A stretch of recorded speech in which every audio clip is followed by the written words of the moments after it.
Thank you so much. I am excited to be at ScholarCon. I've heard a lot about you. So I'm very excited to be here. This is very cool for me. I know that each and every one of you is intelligent and hardworking and motivated and all around just a very awesome group of people. So we're going to have fun today. Are you ready? I love talking to students because I remember being you, and I know what kind of potential each and every one of you has. From your 4 years in college, you're going to gain an abundance of knowledge, an extensive vocabulary, and perhaps some social skills honed by a healthy dose of parties. And most importantly, what you gain in college, hopefully, is the ability to think critically, to question the status quo, and to challenge ideas. This is what comprises a great education. And with your education, you're going to be equipped and empowered with the tools you need to succeed in life. And that's something that you should not take for granted. Because I've seen firsthand how good education changed my own life, as it will undoubtedly change yours. But I think you all understand the value of a good education. You probably wouldn't be here if you didn't. But I want to take a few minutes to talk to you about another huge part of success. Love. Yes, love. I believe that the key to success, the key to happiness, is opening your mind and your heart to love. Spending your time doing things you love and with people you love. First of all, I'll tell you a little bit about myself. I grew up in a small blue-collar city called Springfield, Ohio. I was surrounded by my family, including 2 loving parents who cared so much about our education that they homeschooled us for several years during grade school. And they took the time to teach us more than academics. They taught us about character and what it meant to live a good life. My father often talked to us about his definition of success. He told us that it wasn't measured in money and material things, but it was measured in love and joy and the lives you're able to touch, the lives you're able to help. And my parents walked the walk. They gave of themselves to our church. They took in foster kids and helped the homeless, even though we didn't have much money ourselves. And growing up in my home also meant you were immersed in art and music and encouraged to be creative. We had a piano and a drum kit in the house. I begged to take piano lessons when I was 4 years old. I started singing in the church choir and in school plays by the time I was 7. So I fell in love with music at a very young age. My family was like a model family in our church, in our local community. My parents were leaders, raising intelligent, talented kids in a loving environment. We even had a little singing group called the Stevens 5. We were no Jackson 5, but we tried. But things started to fall apart when I was 10. My maternal grandmother passed away that year when she was only 58 years old. And her death devastated my family. She was our church organist, and on Sundays after church, I would go to her house just to hang out with her. She would make chicken and collard greens and cornbread, and she would teach me how to play gospel piano. When you hear me play today, you're hearing a lot of my grandmother in me. She was one of my favorite people on the planet. And she and my mother were also very close, and her death sent my mother into a deep depression that eventually tore our family apart. My world was shattered. My parents got divorced. My mother disappeared into over a decade of drugs and despair, and I was confused and disoriented.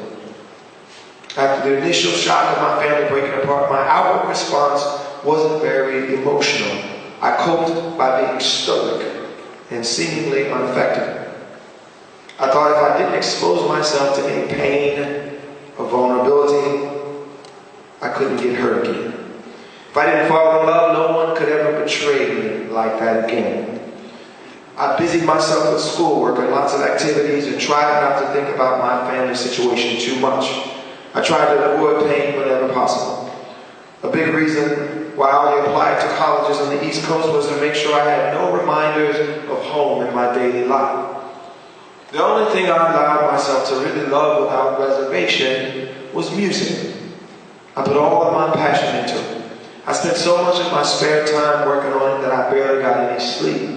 At night I was doing community choir, show choir, and musicals in high school, a cappella and church choir in college. I wrote my own songs, played in talent shows. I put a lot of energy into becoming a better artist, a better writer, and a better performer. And in some ways it made me a better student and a better leader. Because when you actually care about something, you want to lead. Apathy's not so cool anymore. And when I graduated from Penn, I took a job at the Boston Consulting Group. But I couldn't shake my passion for music. I followed the path that I thought I was supposed to take after graduating from college, but I didn't really fall in love with management consulting. Surprise, surprise. I immediately started thinking about how I could leave BCG and become a full-time musician. I spent my hours during the day preparing PowerPoint presentations and Excel financial models. And I spent almost as many hours at night writing songs and performing in small gigs around New York and Philadelphia. I always believed that my big break would come sooner rather than later. In fact, from 1998, while I was still at Penn, to early 2004, I spent each of those years always thinking that I would get that big record deal within the next few months. I always thought my moment was just around the corner. But I was rejected by all the major labels. Some of them rejected me multiple times. I was even rejected by the label I'm signed to now. Everybody makes mistakes. I was rejected by all the giants in the business, Clyde Davis, L.A. Reid, Jimmy Iovine, you name it. All of them turned me down. But I did find a young producer from Chicago named Kanye West who believed in me. Kanye happened to be the cousin of my good friend Devon Harris, who was a classmate and a roommate of mine at Penn. Devon introduced me to Kanye in 2001, and we've been working together ever since. Our collaboration has been a huge part of my career, and it had a lot to do with me finally getting a major recording contract in 2004. Now, Kanye and I have very different personalities, as you might have guessed. But what unites us is our true love for music and art. We love to create, and at no point in our creative process do we stress about what's going to sell and what's already popular. We think about making something beautiful, something special, something we can be proud of. We truly do this because we love. We put all of ourselves into it. And it turns out that love requires that level of commitment from you. Half doing it is not doing it right. You have to go all in. And yes, your personal relationships require that too. When you look back at your time here on earth, your life and your happiness will be way more defined by the quality of your relationships, not the quantity. You'll get much more joy out of depth, not breadth. It's about finding and keeping the best relationships possible with the people around you. It's about immersing yourself in your friendships and your family. It's about being there for the people you care about and knowing that they'll be there for you. I know it's not easy to go all in on love. I'm 35 and I'm married and I'm still learning how to do this completely. But I found someone who makes me want to try. Someone who makes me want to take that risk, and that makes all the difference. Now, I've already talked about the power of love in your work and in your personal lives, but I also want to talk about how love changes the world. There are 7 billion other people out there. 7 billion strangers. I want you to consider what it means to love them too. What does it mean to love people we don't know? To see the value in every single person's life. Think about that. It's actually a pretty radical notion. It means that your daughter or son, your neighbor's daughter or son, and the daughters and sons of people who live thousands of miles away all deserve the right to life, liberty, and the pursuit of happiness. It means they all have value. It means we let go of fear and see each other's humanity.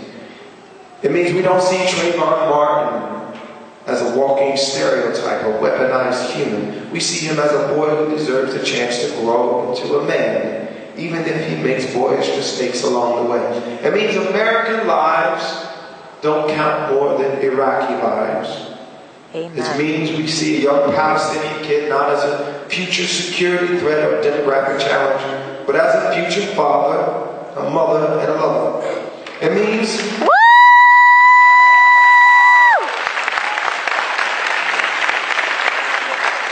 that the nearly 300 kidnapped girls in Nigeria aren't just their problem.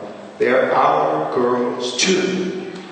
It's actually quite a challenge to love humankind in this way. It's a challenge we're all trying to live up to. Professor Cornel West gives us a word for what this kind of love looks like in public. That word is justice. If you're committed to loving in public, it means that you have to open your eyes to injustice, to see the world through the eyes of another. This is not a passive activity. You have to read. You have to travel to other neighborhoods, other parts of the world. You may have to get your hands dirty. You have to allow people to love you, and you have to love them back. Now, as I became a successful musician, I wanted to use my power and my resources to make the world better. As I was thinking about my role, I read a book called The End of Poverty by Professor Jeffrey Sachs, and I was deeply moved.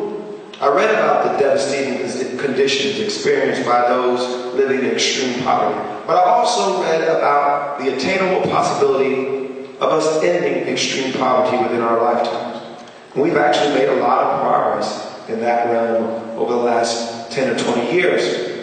So when Professor Sachs invited me to join his team on a trip to Africa to see their work firsthand, I jumped at the chance. For the first time there, I saw what it's like to live on less than $1 a day. Now, as I said, I didn't grow up with a lot of money, and my family struggled at times, but that was the first time I had witnessed that kind of poverty. And I simply couldn't accept that as the way it had to be. I had to do something. That experience inspired me to start the Show Me campaign, an organization whose mission is to break the cycle of poverty through solutions that have been proven to improve people's lives and to give them the opportunities to survive, thrive, and succeed. Now, while we were in Ghana with Professor Sachs' team, my team and I met a young girl named Rose, who was from a small, impoverished village. When you're working with development organizations and visiting the communities they work in, you're not really supposed to single out one child to fall in love with. You're supposed to stick to the program and focus on the interventions that lift the community as a whole. But we couldn't help it. We fell in love with Rose. Something about the spark in her eyes and her indomitable spirit made us want to go the extra mile to help her. So we decided to use our own personal funds to sponsor her tuition to secondary school. Now, we've stayed in touch with her over the past 7 years, and we're so proud of what she's done individually.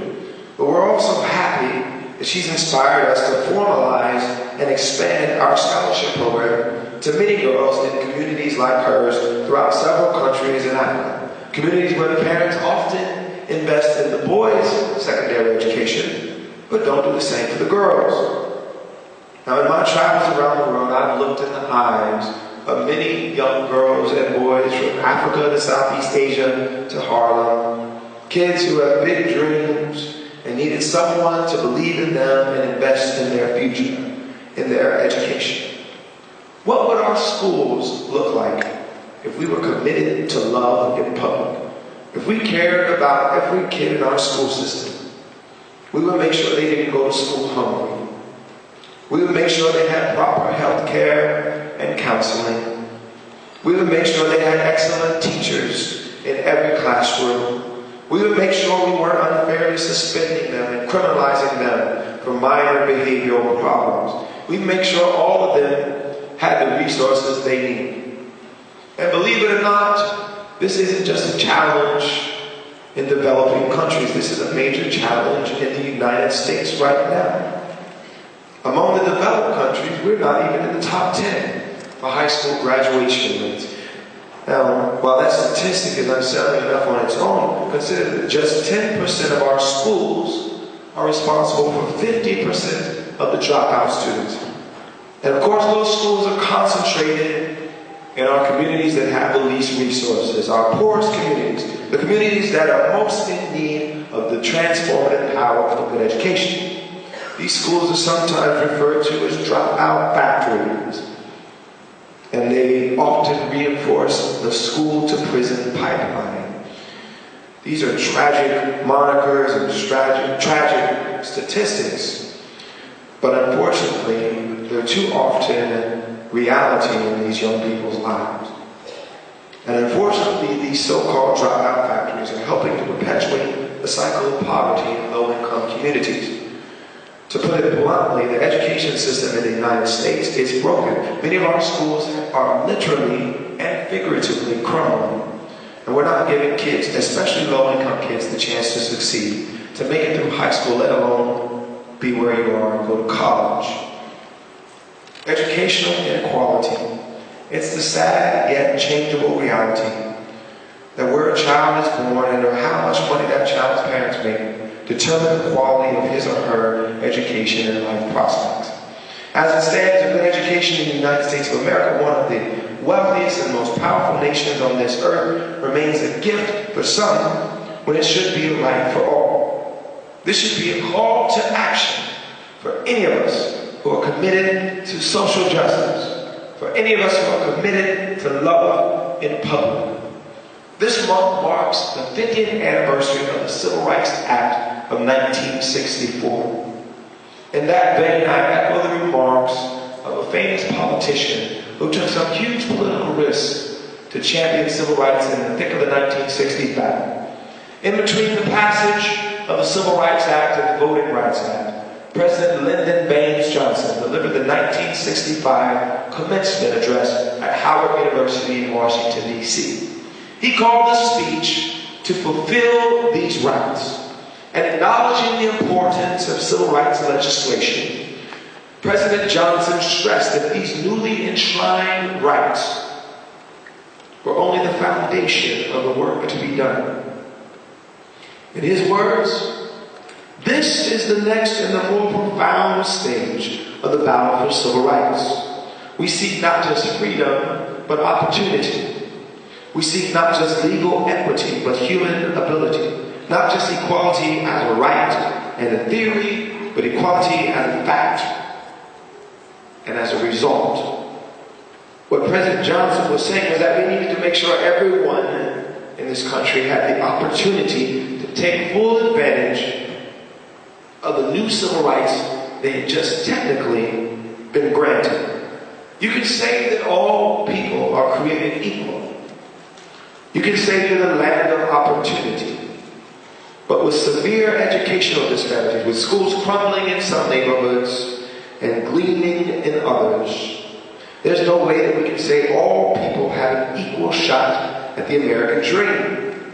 President Johnson's call to action rings true today. And frankly, his aspirations remain unfulfilled. And that's why I firmly believe that educational inequality is a civil rights issue of this generation. We've got to strive to make equality in education a reality, not just an aspirational slogan. So where do you come into the picture? Well, I'll give you a hint. It has something to do with that education that you're receiving right now. I'm looking out across this amazing crowd, and I see potential in each of you. You have the power of education at your disposal. You are empowered to be great leaders. You are equipped to succeed in your studies, your internships, your hobbies, your relationship. One of the greatest things about an education is that it gives you control over your own destiny. With that in mind, I'm not going to tell you what to do, but I will urge you to embrace that autonomy, embrace that control. use that power for good. Take a look at your resources, your extracurricular activities, your summers, your vote, your voice, your money, even the way you use social media, and consider applying some fraction of that towards a good cause that is close to your heart. If you choose to do so, you will be making a positive impact and leaving a lasting impression on the world. And I did the same thing. I took a look at my life and the resources and influence I had a few years back, and I found my own way to push for change in the world. Now, education is incredibly important and plays a critical role in breaking the cycle of poverty. That's why, in addition to our international work, my organization, the Show Me campaign, fights for equal access to quality education right here in the United States. You can learn more about what we do at showmecampaign.org. And we're lucky to have many inspiring partners in the campaign for education reform. I'm on the board for Teach for America, an amazing organization that recruits top college graduates to teach in some of our most challenged urban and rural schools for 2 years. Teachers are so important. And we need to continue to recruit some of our best and brightest young people to commit to giving back in this way. Not only does Teach for America put highly motivated, effective young teachers into classrooms across the country, it produces lifelong leaders in the fight to ensure educational opportunity for all. They strive to close the achievement gap by concentrating many of their teachers in our lowest performing schools with our most challenged student populations. And what I love about TFA is that they convince some of our brightest college graduates, people like you're going to be, to commit at least a portion of their careers to giving back and creating opportunity for those who need it most. Now, I would be elated if some of you left this conference wanting to do just that. The good news that comes from the hard work of Teach for America and the many other innovators in education is that we're beginning to see what works. And we found this out by being creative, testing new solutions to see which ones have a real impact on the achievement gap. And I want you to use that example as a motivation. Did you know how Teach for America started? Their founder, Wendy Cobb, came up with the idea for a national teaching corps as an undergraduate in her senior thesis. That's right, when she was the same age as some of you in this room. She came up with a big idea that just might work. And instead of writing it off as a pipe dream, she made it a reality. Now she runs one of the country's most influential organizations in the fight to end educational inequality. And there's a lesson for all of us. We've got to aim high, pursue our goals with passion, and be willing to take a leap of faith. Without some risk, we will all miss out on the rewards of innovation. Now, schools across the country have taken on these newly tested solutions that are illustrating that all kids have great potential when they're given the right opportunities. These schools are taking the same kids who were previously on track to drop out, kids who are growing up in poverty and challenging neighborhoods and difficult home environments, kids who people usually give up on. And they're achieving academic results that were previously thought to be impossible. They are disarming the lie that where you grow up determines your destiny. We can no longer allow adults to get away with low expectations for our kids just because they come from the wrong side of the tracks. We now know the truth. These kids can achieve great things when they go to excellent schools. And we know these kids deserve excellent schools.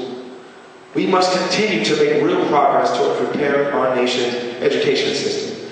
We can all play an active role in taking what was a gift to your generation and making it an inviolable right for the next. While your education does not require that you are a spokesperson for any particular cause, it does give you the resources and skills, the privilege, and yes, hopefully the passion to pursue the fulfillment of these rights. Now, I don't expect everyone in the room to get involved in improving our education system. That's my personal passion. Yours may be something completely different. But whatever your passion is, follow it. Major in it. Get an internship. Volunteer. Do whatever it takes. I guarantee you're not going to regret finding something that makes you want to wake up in the morning and make a difference in the world. I know I don't. So what's going to stop you? What's going to stand in your way? What's going to keep you from achieving your success? What will prevent you from going all in on love? When we're young, we're taught that the opposite of love is hate. But it's not. Hate is a byproduct. Hate is a result. Being a hater isn't cool. Nobody wants that. But hate comes from one thing. It comes from fear. And fear is the opposite of love. It's not a coincidence. When we talk about bigotry, we often talk in terms of fear. Homophobia, xenophobia. Fear is what blinds us. Fear is corrosive. Fear makes us hold back. It whispers to us, tells us that we'll fail. It tells us that our differences are too much to overcome. Fear locks us in place.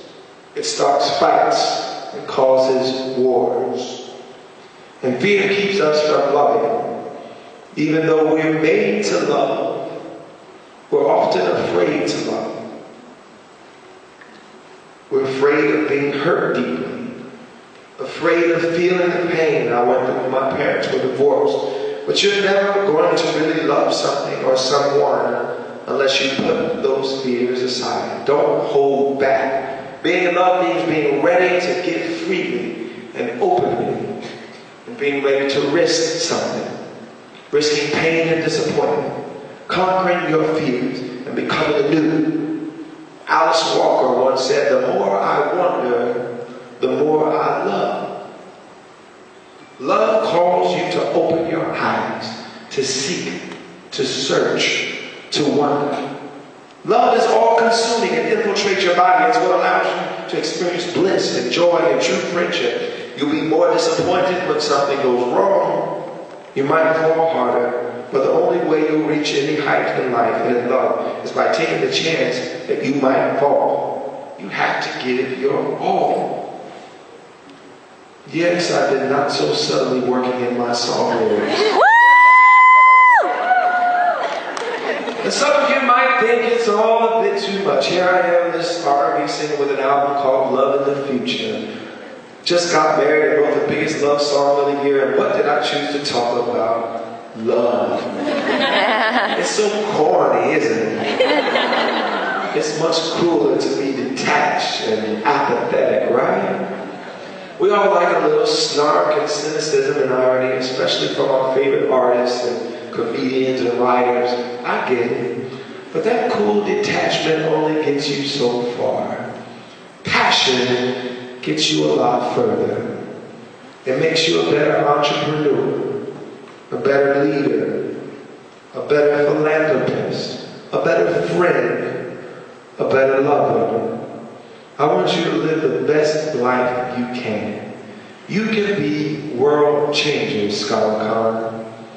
So love yourself, love your work, love the people around you, and dare to love those who are different from you, no matter where they're from, what they look like, and who they love. Pursue this life of love with focus and passion and ambition and courage. Give it your all, and that will be your path to true success.